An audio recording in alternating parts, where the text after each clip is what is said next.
अस्सलाम वालेकुम व्यूअर्स, मैं आपका दोस्त मैं बात लेटेस्ट अपडेट के ऊपर। अपडेट आ रही है पाकिस्तान के मैदानों से।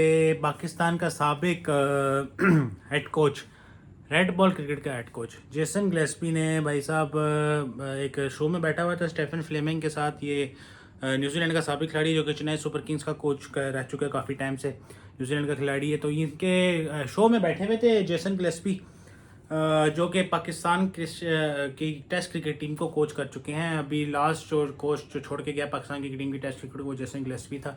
गैरी क्रिस्टन के साथ इनकी जोड़ी थी। गैरी क्रिस्टन जो है वो पाकिस्तान की टीम के वाइट बॉल के हेड कोच थे, फिर ये जेसन गिलेस्पी जो है रेड बॉल क्रिकेट कोच थे। तो भाई उन्होंने कुछ आड़े हाथों लिया आकिब जावेद को, और आकिब जावेद को सीधा डायरेक्ट मपेट कह दिया कि अरे मपेट है।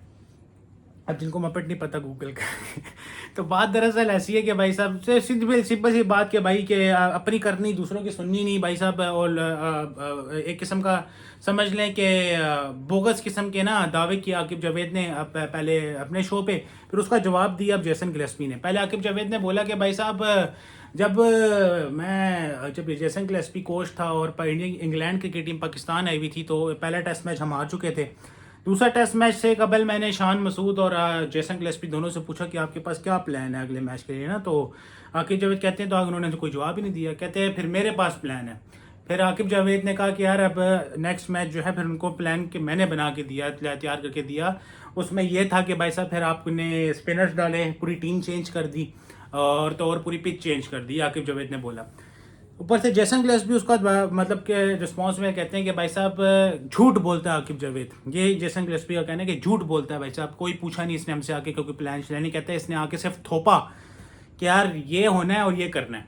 कहते हैं हम पहला मैच हमारे हारे इंग्लैंड के साथ, और उस दूसरे मैच में इसने हमसे ये नहीं पूछा कि क्या प्लान है क्या करना है। उसने यहाँ से आगे हमें ये कहा कि भाई अगले मैच में स्पिनर आ रहे हैं, स्पिनर खेलेंगे, और पिंडी की जो पिच है वहाँ पे जो है ना उन्होंने ऊपर आके ना रेत शेत भी फेंक दी ताकि बॉल ज़्यादा टर्न करे।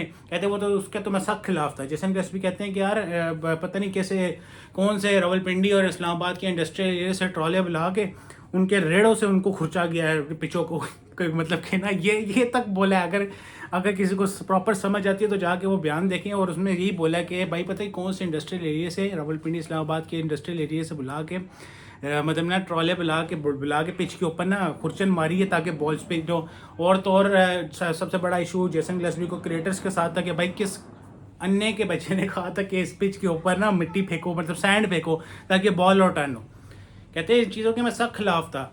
और तो और आकिब से पहले लोगों ने मैं कहा था कि भाई जितना भी जो सिलेक्शन होनी है वो सारी की सारी जो है वो फिटनेस के ऊपर होगी, फिटनेस क्राइटेरिया। कहते हैं जब हम सिलेक्शन की बारी आई जब दूसरे टेस्ट मैच में, तो वो क्राइटेरिया सब इन्होंने मैं कहता हूँ बोरी बना के इन्होंने ना नाले में सुट दिए, और फिर तो क्राइटेरिया बगैर ही कोई ना कोई सिलेक्ट हो रहा था।